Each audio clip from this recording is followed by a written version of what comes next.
saya hormati kaum muslimat, ibu-ibu majelis taklim, al-muhajirin yang berseragam maupun yang tak berseragam. Alhamdulillah, semoga semuanya sehat. Amin. Hajat kita semua dijabah oleh Allah. Ya, wabil khusus ibu ketua majelis taklim, ibu Nani, ya, mudah-mudahan beliau dan keluarga semoga selalu sehat. Amin. Saya datang yang memvideokan, yang foto, yang baca puisi, yang membaca sholawat, ya, semoga semuanya sehat. Amin. Dan hajat kita semua diijabah oleh Allah. Amin. Mengagetkan terus ya, selalu ada yang apa ya, yang letak ya, hari-hari tertentu, hari dulu. Terima kasih atas perhatiannya. Mungkin saya seperti yang sering saya sampaikan bahwa kita ini hanya belajar bersama, cuma belajar ada yang berbeda. Ya, intinya kita belajar bersama. Kita datang untuk belajar, untuk ibu datang juga untuk belajar. Ya, makanya saya berbicara dalam rangka belajar. Ini membedakan dalam rangka belajar. Meskipun nggak dengar nggak apa-apa ya Bu ya. Ini kan suaranya berlebar. Yang penting kita duduknya. Urusan ilmu kita nggak jauh beda, ya sama semuanya. Cuma karena sebelum berangkat ke sini saya baca. Ibu sebelum berangkat ke sini masak dulu. Ya dulu. Sama sih, intinya sama-sama amal soleh. Saya karena tidak disibukkan dengan masak, ya baca. Itu yang disibukkan dengan masak, jadi amal solehnya dari memasak. Suami kenyang, anak kenyang, terus selama kenyang itu pahala buat ibu sekalian, ya ibu semuanya. Jadi pahala itu bukan hanya duduk di sini, ya di rumah juga penuh dengan pahala. Semoga Allah terima semua amal ibadah kita, dijadikan sebagai amal soleh, sebagai perantaraan nanti bertemunya kita kelak di akhirat, yaitu di surganya Allah Subhanahu wa Ta'ala. Allah firnal jannata ma'al abrar. Ya Allah, masukkanlah kami ke dalam surga bersama dengan orang-orang yang baik, orang yang soleh, orang-orang yang mujahidin, ya, orang-orang yang mati syahid, itu semuanya kita semua. Karena ketika kita di dunia, insya Allah apa yang menjadi amal kita menjadi amal yang selalu ingin mendekatkan diri kita kepada Allah Subhanahu wa Ta'ala. Intinya kita duduk di majlis ini. Yang mana? Halo. Yang ini ya. Yang ada talinya. Ya kok tali sih? Kabel. Ini kabel Bu, bukan radial. Ya. Ini kabel. Geser ya. Ibu nggak usah geser. Tapi udah kecapean suruh geser ya. Udah duduk PW enak, disuruh berdiri mau foto. Ini fotonya nanti kelamaan, tausiahnya sebentar. Yang penting kan foto. Siapa bilang yang penting tausiah? Ya, yang penting kan foto. Ya, kalau tausiah mah kapan aja dari guru-guru yang bagus-bagus itu kan setiap hari ya, ntar sore, wah ya enggak pengajian. Ya, depannya juga pengajian gitu ya, luar biasa. Ya kita ngobrol-ngobrol aja, ya intinya yang pertama, karena kalau nggak foto pakai seragam dari rumah dibicarakan seragamnya apa, rugi kalau nggak foto. Ngapain pakai seragam kalau nggak foto? Ya di update nih majelis taklim al-muhajirin. Ya luar biasa ya, semoga ya kita saksikan pertemuan kita dengan persaksian yang baik. Ya syukur kita kepada Allah atas semua karunia yang Allah limpahkan pada diri kita. Salawat dan salam semoga tetap teratur kepada Habibana wa Syafi'ina Nabiyina Muhammad sallallahu alaihi wasallam. Semoga kita semua termasuk umat Nabi Muhammad yang telah mendapat syafaat dari Rasulullah SAW. Pada suatu hari ada seorang sahabat datang kepada Rasulullah. Ya Rasulullah, hati saya ini tidak mudah tertutup, hati keras, ya, tidak mudah menerima nasihat, angkuh, sombong, pokoknya ya nggak cepat lunak di hati, keras hati saya ya Rasulullah. Bagaimana hati saya biar lunak, biar mudah menerima nasihat? Ya, jawaban Rasulullah di luar dugaan. Kalau kita ditanya bagaimana agar kita mempunyai hati yang lembut, langsung fokus kepada hati. Tapi Rasulullah tidak langsung ke hati jawabannya. Rasulullah bertanya lagi kepada orang tersebut, maukah keinginanmu itu terpenuhi? Maukah hajat-hajatmu ini Allah kabulkan? Apa yang menjadi keinginanmu semua terpenuhi? Maukah kamu? Kata Rasulullah. Dua orang datang kepada Rasulullah bertanya ya tentang hatinya yang jelas, tetapi Rasulullah menjawab tentang ya keinginan, bagaimana caranya keinginan itu terpenuhi. Ya, iya ya Rasulullah, saya ingin keinginan saya terpenuhi. Apa kata Rasulullah? Satu, santuni anak yatim. Ya, santuni anak yatim. Yang kedua, ya amalkan ilmu yang didapat. Ya, beri makan orang miskin. Pokoknya urusan-urusan kebaikan, urusan surga. Ya, saya bertanya kepada guru saya, kenapa Rasulullah menjawab seperti itu? Padahal yang ditanya bagaimana cara melembutkan hati. Kok Rasulullah menjawab maukah keinginanmu terpenuhi? Ternyata setelah diteliti, kerasnya hati seseorang itu karena keinginannya tidak tercapai. Keras biasanya. Iya Pak ya. Usul sesuatu saya mau usul ya, nggak diterima usulannya, ngambek nggak? Halo. Ngambek orang. Apakah itu nggak menjadi tanda-tanda kerasnya hati ketika keinginannya tidak terpenuhi? Tapi kalau usulannya diterima, ya terpenuhi keinginannya, maka dia akan mempunyai hati yang lembut. Selanjutnya bertanya dia, butuh apa? Tentu itu. Bisakah, adakah yang bisa saya bantu? Tapi kalau usulannya nggak diterima, mau orang Jawanya keluar. Ya, kenapa nggak membantu? Usulan saya nggak diterima.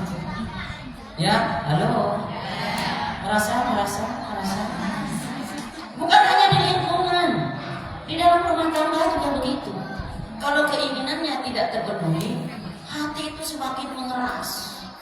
Ya, makanya dilunakkan hati kita, dilembutkan hati kita. Satu, dengan banyak-banyak bersedekah. Ya, banyak-banyak silaturahmi. Silaturahmi itu melembutkan hati, mengetahui karakter orang lain. Oh, ini karakternya keras, berarti kita yang mengimbangi dengan kelembutan. Oh, ini karakternya manyun, berarti kita mengimbangi dengan senyum. Oh, ini karakternya cengeng. Ya, apalagi sampai kena masalah, kesandung aja nangis. Ya, berarti kita yang harus menguatkan. Nah, kita kalau punya prinsip seperti itu dalam kehidupan kita, insya Allah kita mempunyai hati yang lembut.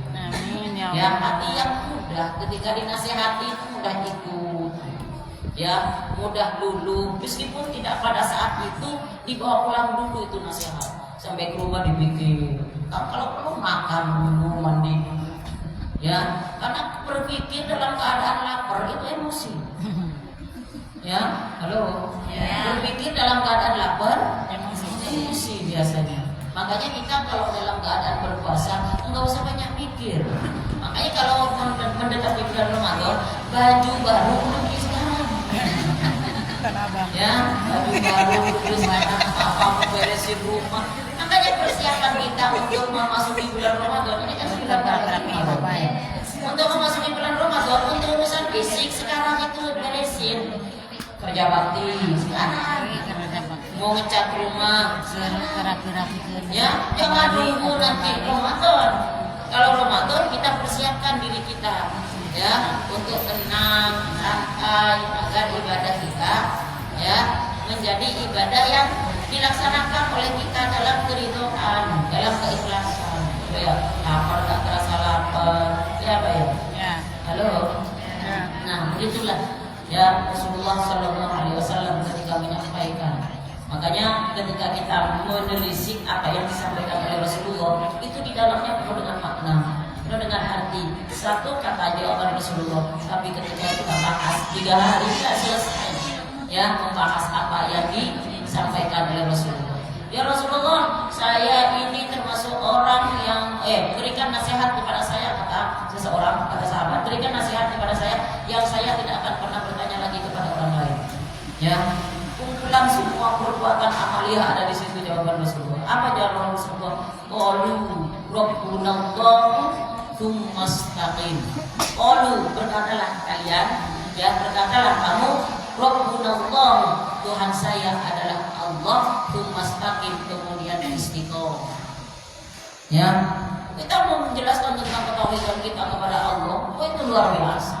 La ma'budu bihaqqin illallah, la ilaha illallah. Bagaimana kalimat la ilaha illallah itu dibahas sampai akhir zaman tak bakalan selesai.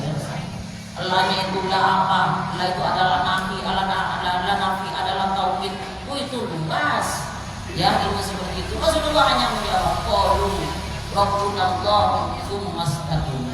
Rasulullah berbicara sedikit tapi maknanya luas. Kita berbicara sedikit, berbicara banyak. Kebalikannya. Ya ngomong banyak gitu ya. Apa maknanya enggak jelas. Gitu ya. Tapi kalau Rasulullah berbicara sedikit, maknanya luas. Kita berbicara banyak, maknanya sempit. Ya, itulah kita. Tidak. Makanya kita bersyukur sebagai sebuah bentuk ibadah dan berselawat kepada Rasulullah sebagai bentuk ibadah. Alhamdulillah, masjid sudah mulai ya. Janji saya ya, janji harus ditepati. Selama ini masih direnovasi dan ada hutangnya, ya saya jangan dikasih bisa sudah dapat. Ya, sudah dapat. Ya, pisaronya jangan dikasih. Gimana kan? Ya. Saya udah pede aja ada. Ya, kalau ada buat saya berarti buat panitia pembangunan. Ya, jariahnya ibu sekalian. Itu kan dari ibu kan sumbangan berapa nih? Saya kadang malu. Saya kadang ya, jangan saya jangan dikasih tahu. Kalau dikasih tahu jumlahnya nanti saya berubah besar. Lumayan nih warna-warna ya, makanya nggak usah langsung masukkan ke bagian pembangunan masjid ya. Semoga jadi amal jariah bagi ibu sekalian. Ya, kan almarhum orang tua kita, leluhur kita, semoga semuanya masuk dalam jariah.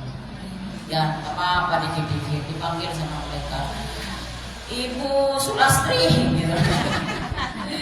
Jariahnya buat siapa? Gitu lah ya, harus ditata ya. Ibu Ningsih gitu ya, ya.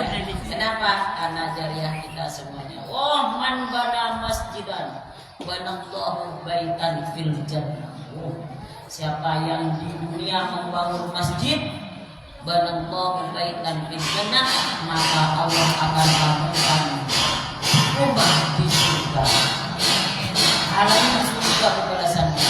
Ini saya nggak bisa nyumbang, gimana aja angkutin tuh semen, besi-besinya diangkat.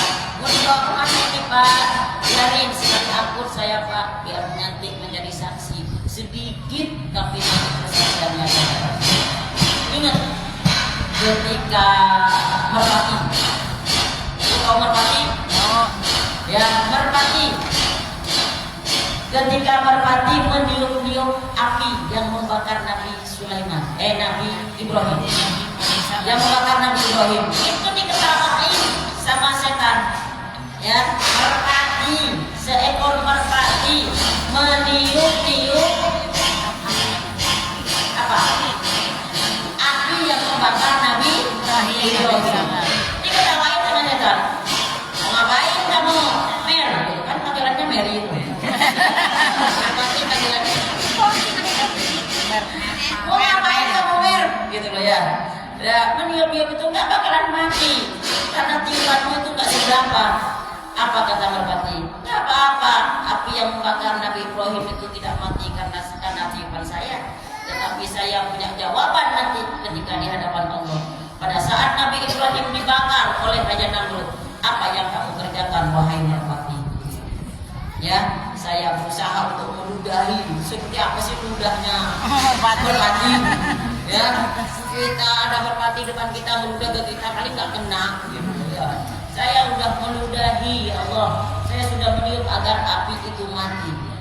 Ya, makanya pada saat itu ya ketika ditanya oleh Allah, itulah jawabannya merpati di hadapan Allah. Ya, ketika kita ngangkat besi, ngangkat semen, nggak seberapa yang kita lakukan, tapi paling tidak kita punya jawaban di hadapan Allah.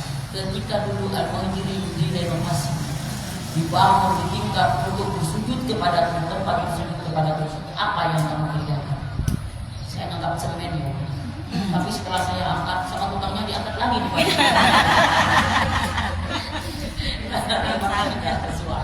Ya, saya nyumbang ya Allah karena kemampuan saya begini, kemampuan saya begini. Saya nyumbang doa, saya nyumbang gratis, saya nyumbang hadir ya Allah. Di situ semuanya ya. Yang penting kita punya alasan di hadapan Allah. Sayang ya kalau ada yang seperti ini tidak kita tidak ada di dalamnya. Ya. Semoga semuanya berkait amal soleh di sisi Allah Subhanahu wa taala. Yuk kita mulai lagi.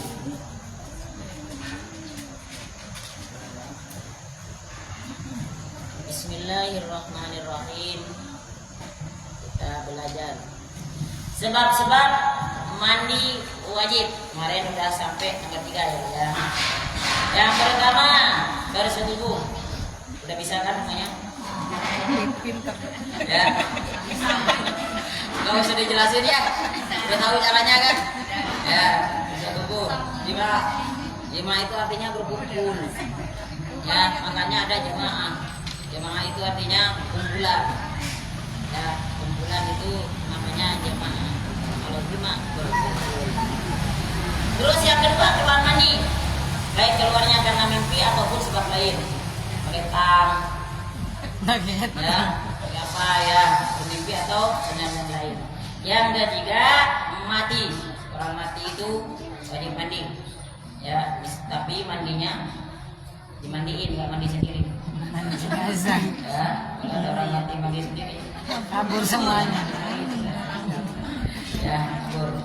Terus yang keempat haid, bersih dari haid. Yang kelima nifas.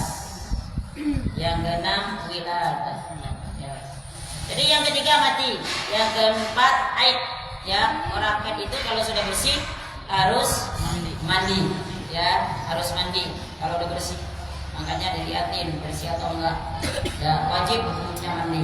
Nawaitul usra lirafil hadasil akbar lil haid. Ya, lil haid. Saya pakai bahasa Indonesia nih, boleh. Allah Maha mengerti. Saya enggak pakai bahasa apa-apa. Saya mau pakai bahasa politik. Saya pakai bahasa hati. Nah, itu bagus Bapak. Karena memang intinya niat itu di hati. Ya, sudah artinya yang niat. Siram air sampai air pertama kali ke kepala, maka niat kita di hati. Buyur semuanya.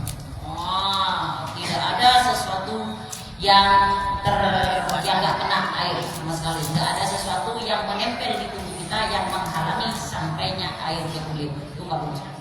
Alis yang pakai spidol di semuanya, ya. Bibir, ya, yang merah, nah, tuh semuanya digosok.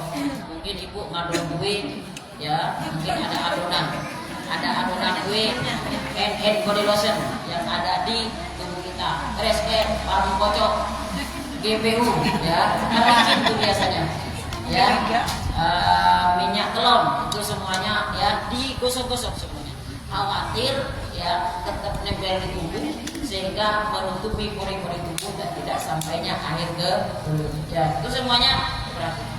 Makanya kalau beli sesuatu yang sekali pakai selesai, sekali pakai selesai. Kalau berbilang apa? Ya, kenapa? Karena kita punya kewajiban untuk berwudu. itu dan untuk mandi. Ya, mandi nifas dan mandi haid serta mandi wiladah itu semuanya sama. Mandi karena junub itu semuanya sama. Yang membedakan adalah niat.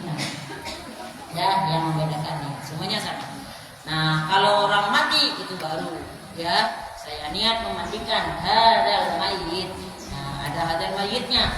Ya, saya niat memandikan ini mayit karena Allah Ta'ala. Ya, ada menyebutkannya.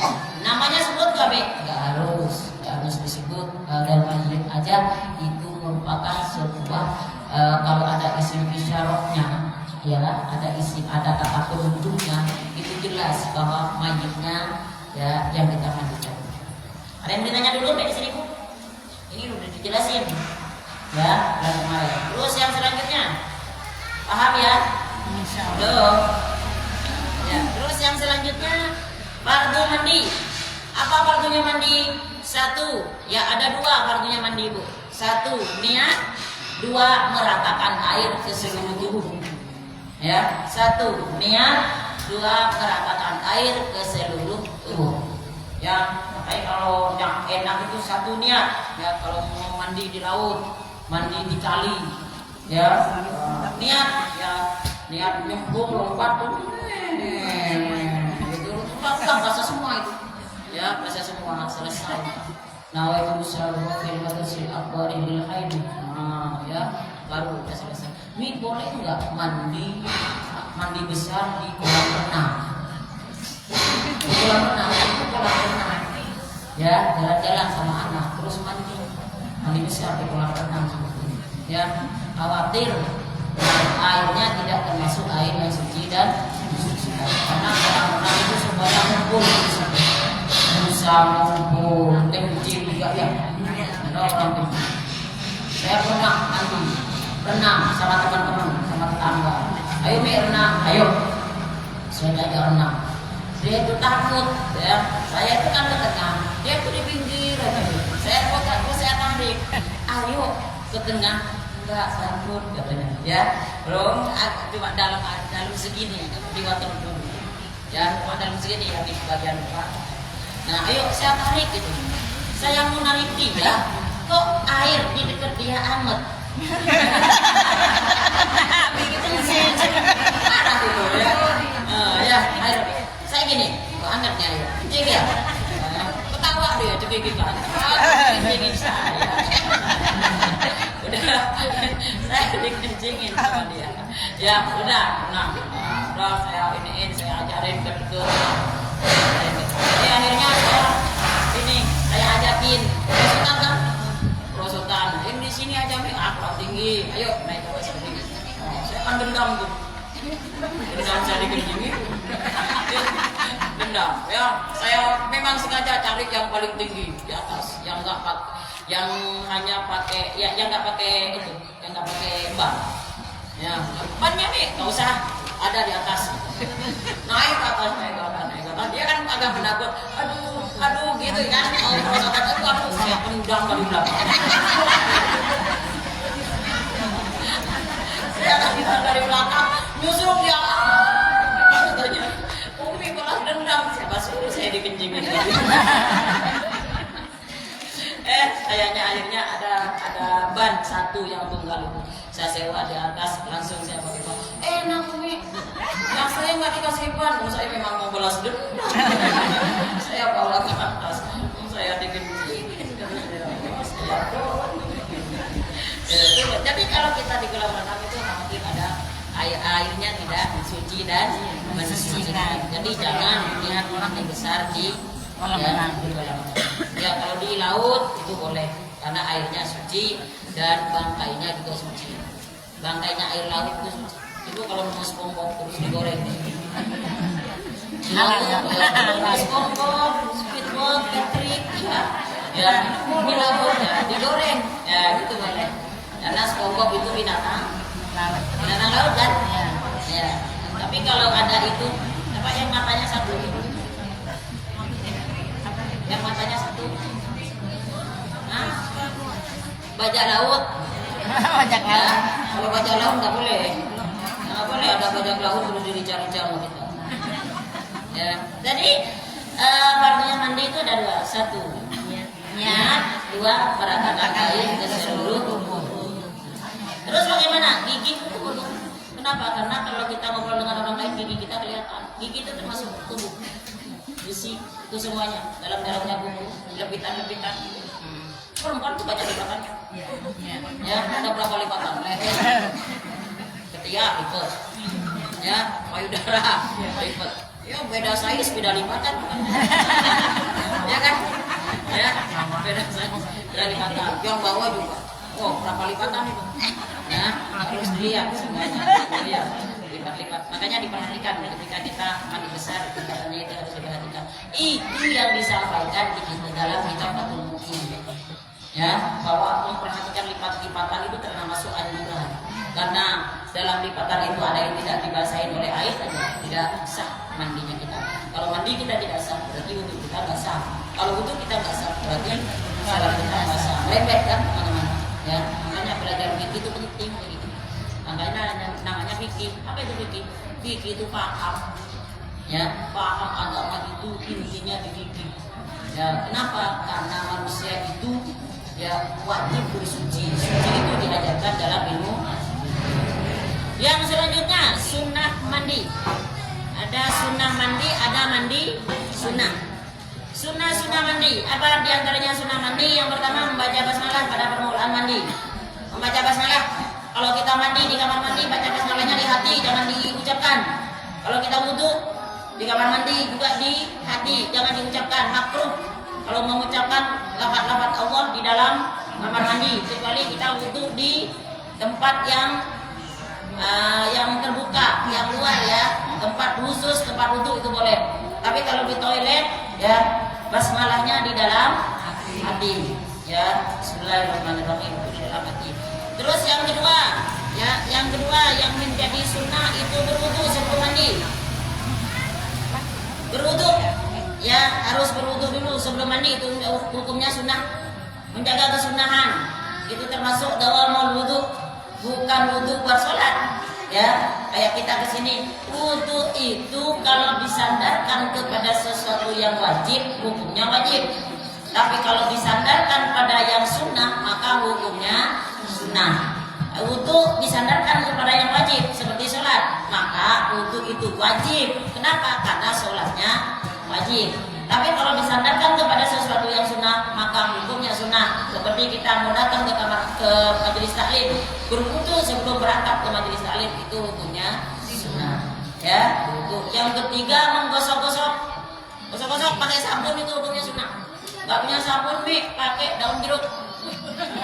Ya, pakai daun jeruk, daun salam. Daun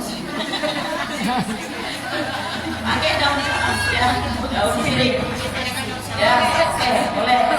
Daun serai, ya, yang wangi-wangi itu boleh. Pakai daun salam apalagi, ya, sambil dikunyah biar darah tak tinggi. Ya, katanya harus merebus daun salam. Ya, jadi biar nyaman kukunya. Tapi kalau kita sekarang canggih pakai sabun, pakailah sabun. Jadi menggosok-gosok sebelum kita mandi wajib itu hukumnya sunnah. Gosok-gosok semuanya.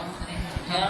Nah, setelah bersih semuanya, baru saya mengikuti pendapat yang mengatakan gosok-gosok dulu semuanya, pakai sabun semuanya. Kalau udah bersih semua, baru di situ kita niat untuk menghilangkan hadas besar.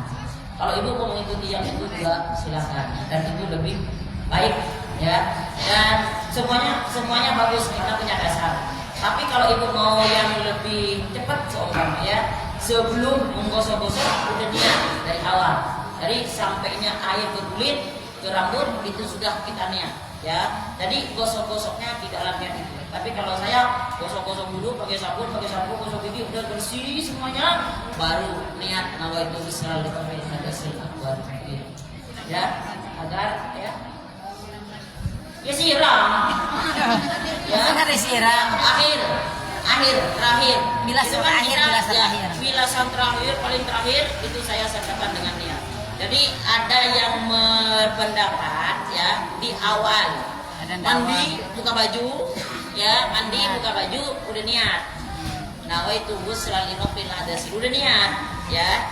Nah, terus yang kedua, pendapat yang kedua, bersihin dulu semuanya ya, baru setelah bersih semuanya baru niat nawaitu ghusla itu. Saya mengikuti yang kedua itu ya. Kenapa? Agar kita gosok-gosok dulu, pakai sabun dulu ya, agar bersih semuanya, agar air yang dipakai bagi kita untuk menghilangkan hadas besar itu tidak ada satupun benda yang nempel di tubuh kita yang menghalangi sampainya air ke kulit.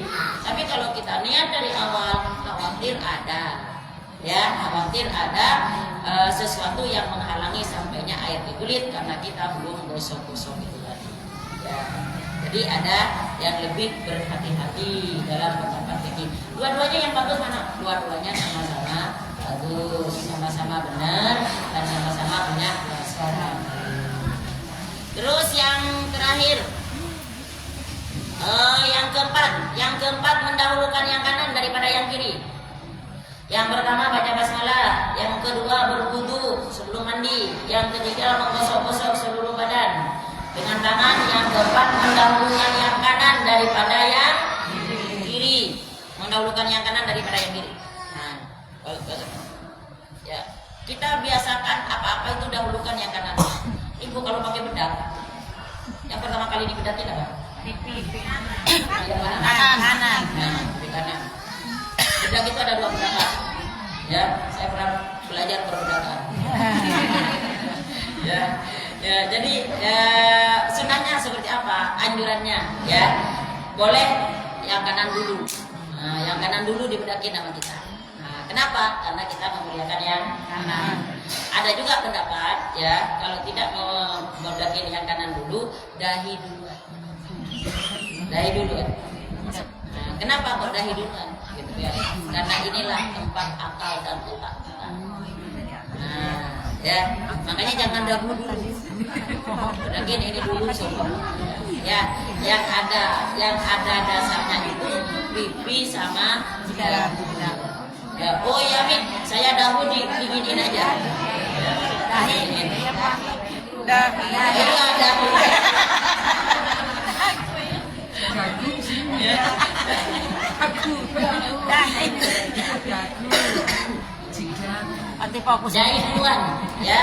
duluan, ya. Oh saya diginiin aja Mi, nanti ininya biasa.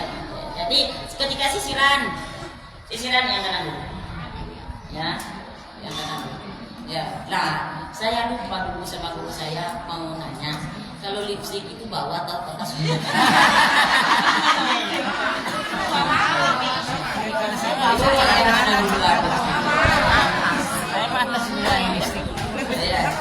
Yang bawah dulu.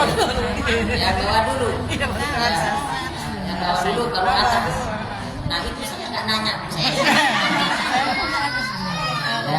Nggak nanya saya. Khawatir mengingatkan yang atas dulu. Khawatir. Cuma lebih gampang yang bawah dulu. Ya, kadang-kadang yang di atas nggak dilipstikin, yang di bawah aja, yang di atas cuma pinjam aja. Numpang ya? Iya, di bawah.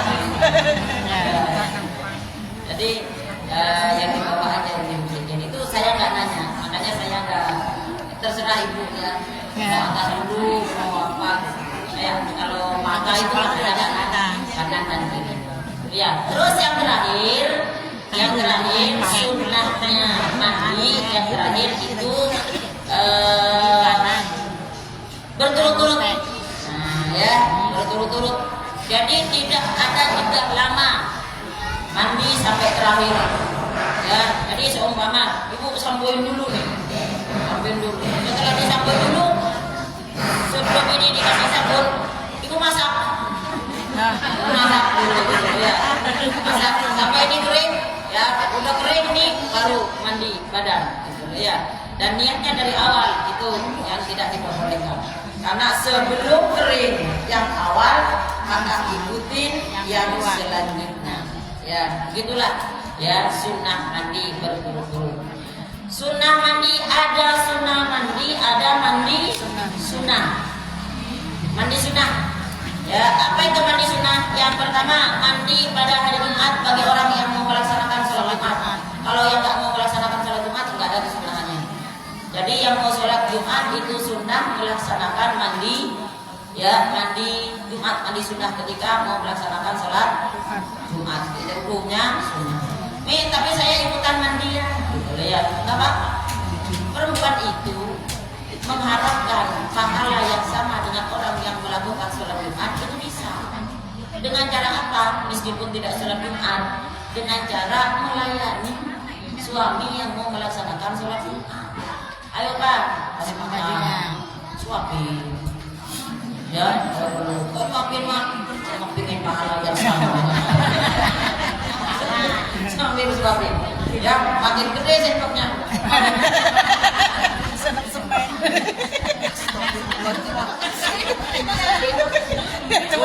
Apa yang saya sampaikan jangan diikutin semua.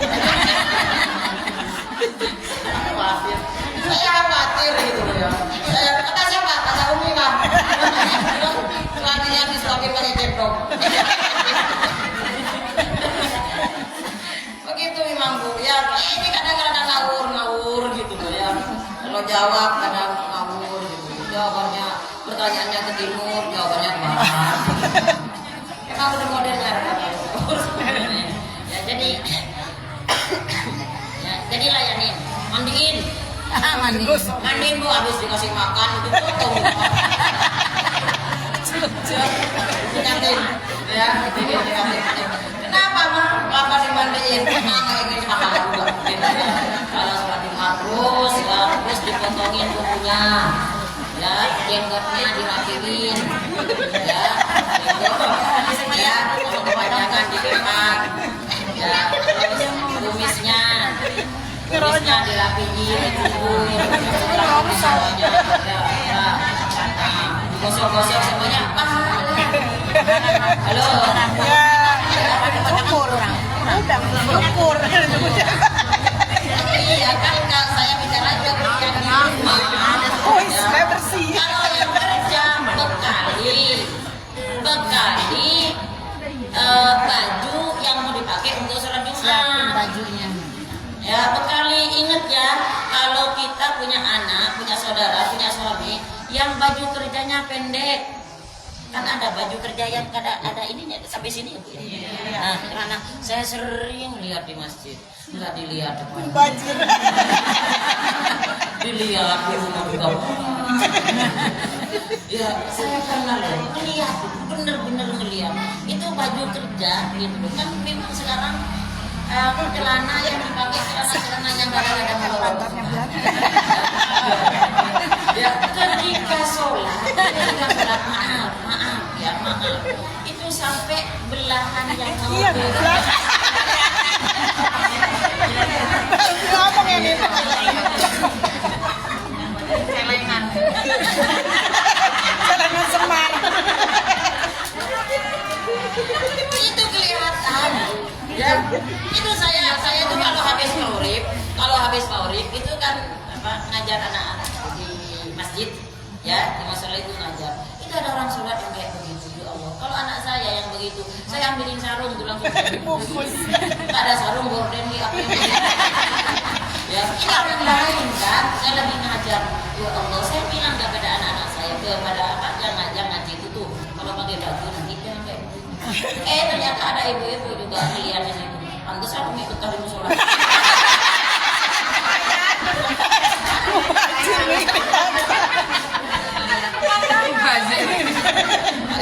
Nggak dilihat banjir.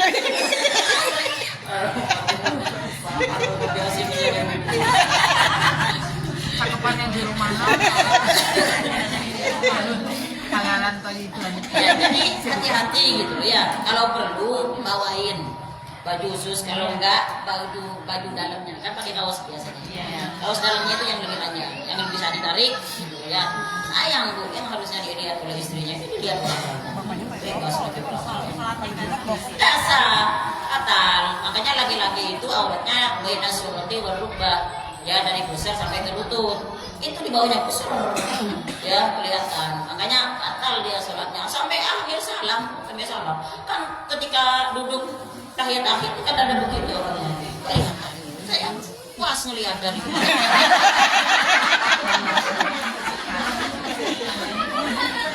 aduh ya seperti itu ya, makanya ya kita kalau punya ya pasangan yang seperti itu butuh sholat di masjid, jadi kasihlah ya, bawain yang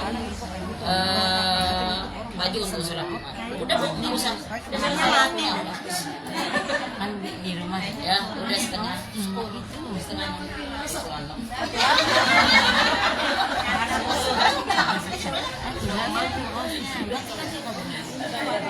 Udah selesai.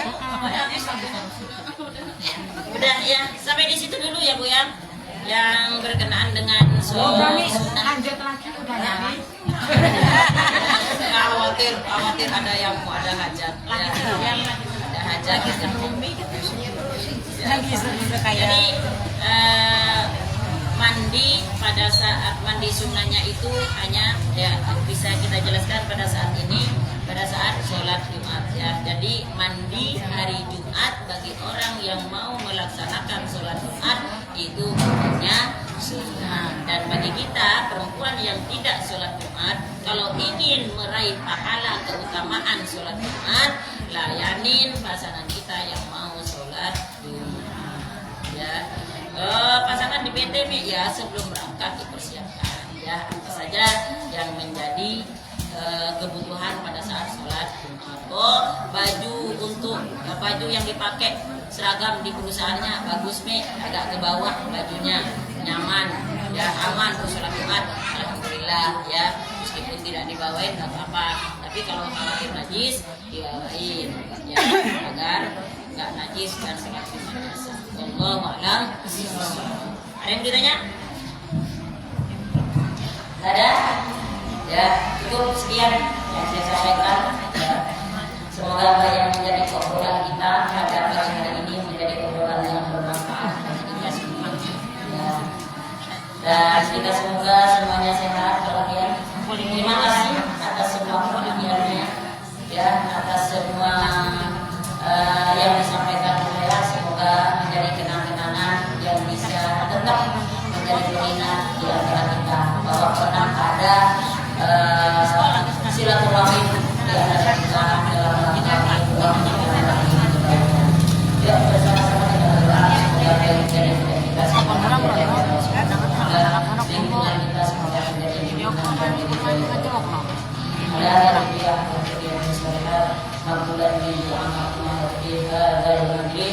majlis taklim al-muhajirin al-ulum. Allahumma salli ala sayyidina Muhammad wa ala ali sayyidina Muhammad.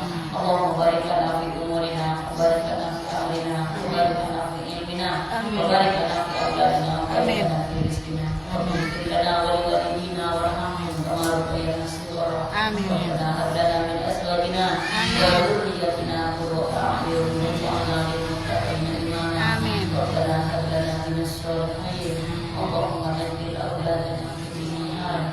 Allahumma alina ta'wil wa rahmina fiddin. Allahumma arina al-haqqa haqqan warzuqna ittiba'ah. Wa arina al-batila batilan warzuqna ijtinabah. Allahumma rabbana as'alna bismi anta syafi la shifaa illa shifauka shifaan la yughadiru saqama.